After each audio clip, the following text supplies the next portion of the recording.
Hola, I'm Lizzie. Welcome to Lizzie Loves Languages. In this lesson, we're going to talk about two important things when learning and speaking Spanish. First of all, Spanish words have a gender and a number. And second of all, the pronouns or los pronombres en español. Are you ready? So let's get started.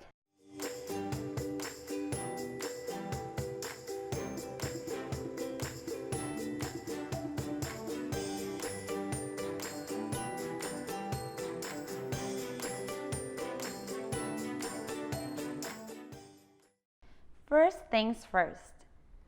Spanish words have a gender, meaning that they can be either feminine or masculino y femenino, and they also have a number, meaning that they can be either singular or plural. Look at this chart. This will be important when you learn about the uses of el, los, la, las, un, uno, unos, una, o unas. Consider using la or las for words that most of the time end with an A, such as pelota, maestra, mesa, silla. You can say la mesa or in plural form, las mesas.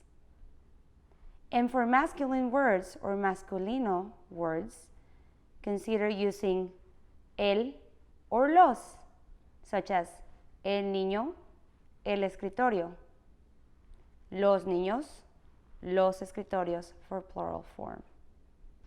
Now, what does it mean that Spanish words have a gender and a number? Well, in English, we usually use the for every word. For example, the cat or the teacher. In Spanish, we cannot do that. In Spanish, we have words such as la or las or el or los, depending on the gender and the number. For example, you say la maestra, the teacher, and you say las maestras, the teachers. Or you can also have a word in masculine form, such as gato, the cat. In Spanish, you will have to use el gato or los gatos if it's in plural form. Now notice that some words, such as árbol or constructor, árbol meaning tree, constructor meaning construction worker, they do not end either in A or in O. What do? Well, in Spanish you use the masculine form, meaning that you would say el árbol or el constructor. And in plural form, you will go with los árboles and los constructores, the trees, the construction workers. Now, let's take a look at the pronouns in Spanish, or los pronombres en español. The pronouns in Spanish are important when you're learning, but as you go and you learn and you start speaking, you will see that they're not necessary. You can omit them.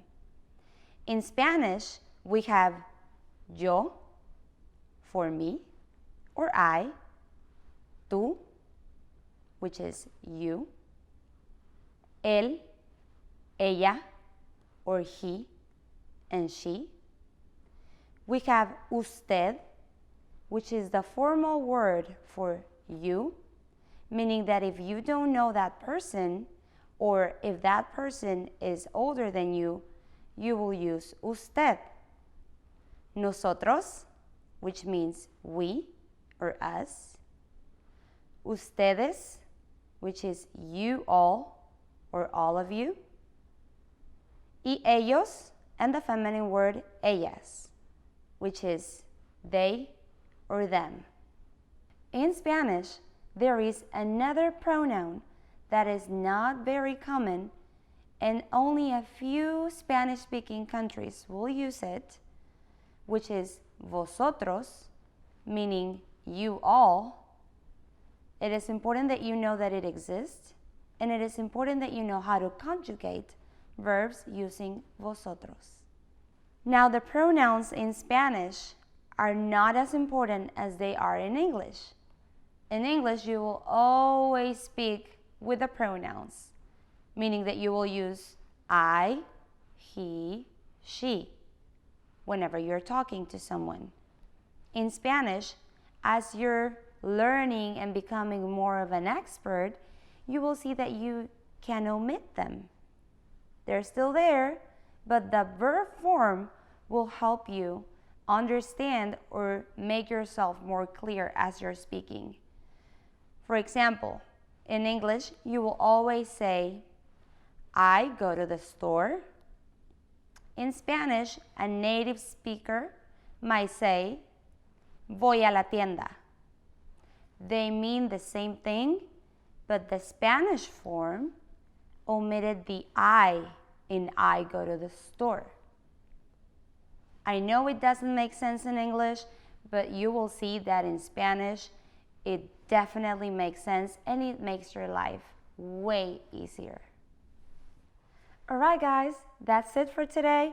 But before we say goodbye, let's do a quick review. Ready?